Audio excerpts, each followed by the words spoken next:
نماز ٹوٹے گی یا نہیں ٹوٹے گی؟ پہلے اس بات کو سمجھ لیں، حدیثوں وغیرہ میں کہیں ایسی کوئی بات آپ کو نظر نہیں آئے گی۔ یہ فقہا کا اپنا ایک اجتہاد ہے، اور وہ اجتہاد معمولی نہیں ہوتا ہے۔ میں معمولی کہنے کی کوشش نہیں کر رہا ہوں، اولی الامر منکم کی ابھی میں نے تشریحات آپ کو بیان کی۔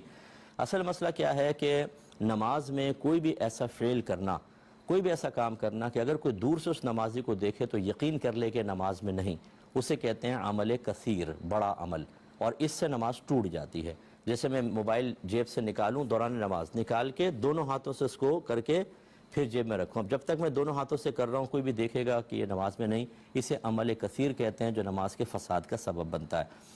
اور اگر میں کوئی نماز میں ایسی حرکت کروں جو نماز کی اصلاح وغیرہ کی نہیں ہے، لیکن دور سے دیکھنے والا یہ یقین نہ کرے کہ نماز میں نہیں، بلکہ شبہ شاید ہو شاید نہیں، جیسے ہاتھ یوں نکالا موبائل، ایک ہاتھ سے بند کر رہے ہوتے ہیں، بعد وقت رنگ ٹون بن جاتی ہے، بند کر کے اسے رکھ لیا، اب دور سے دیکھنے والا شبہ میں رہے گا نماز میں ہے کہ نہیں، اسے عمل قلیل کہتے ہیں، اور اس سے نماز فاسد نہیں ہوتی۔ اگر اس صحیح ضرورت کے تحت ہے تو مکروہ بھی نہیں ہوگی، ورنہ تھوڑی سی کراہت پیدا ہوتی ہے۔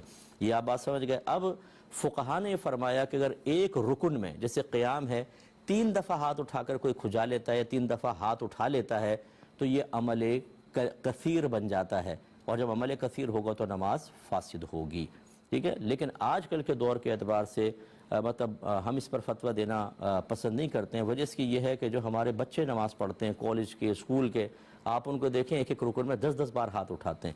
اس کا مطلب یہ نہیں ہے کہ ہم ان کو ادب نہ سکھائیں، ان کو ادب سکھایا جائے گا۔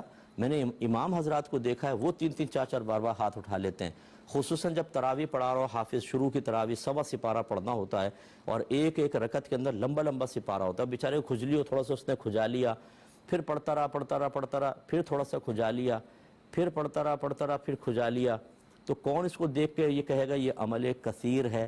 تو لہٰذا فقہا نے ضرور لکھا ہے، اور بہت ہی اچھی نیت کے ساتھ لکھا کہ جب ہم اس پہ فساد کا حکم دیں گے تو لوگ ڈریں گے اور بڑے ادب سے نماز پڑھیں گے۔ لیکن اب ماحول بدل گیا ہے، اب جو ہیں وہ لوگ بہت ہی زیادہ اس میں انوالو ہو گئے ہیں، مطلب بچے بال یوں کر رہے ہیں، یہ کر رہے ہیں۔ اگر ہم اس پہ مسلسل نمازوں کے فساد کا حکم دیں صرف ایک ذاتی رائے کی وجہ سے تو نقصان کا بہت اندیشہ ہے، اور ہزاروں مسلمانوں کو گناہگار قرار دینا لازم آئے گا۔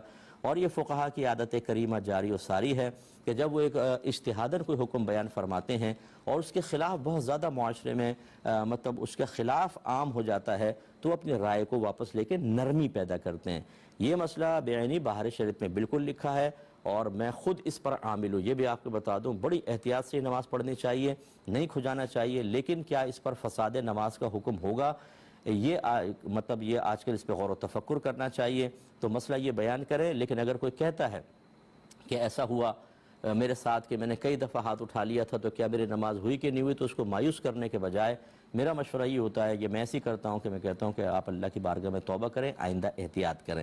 تو اس قسم کے مسائل میں جو اجتہاداً بیان کیے گئے، اور اس کی اصل وہی ہے کہ کیا عمل کثیر بنتا ہے یا نہیں، اور عمل کثیر کی آپ تعریف دیکھ لیں، اس کی روشنی میں تھوڑا سا اسپیس دینا چاہیے لوگوں کو، اگر ادب سکھائیں، ماحول بنائیں، اللہ تعالیٰ کی معرفت دیں، تاکہ ایک آدمی جب اللہ کی بارگاہ میں کھڑا ہو تو اتنا خوف ہو، ایسا اس کا دل حاضر ہو کہ حرکتیں نہ کرے۔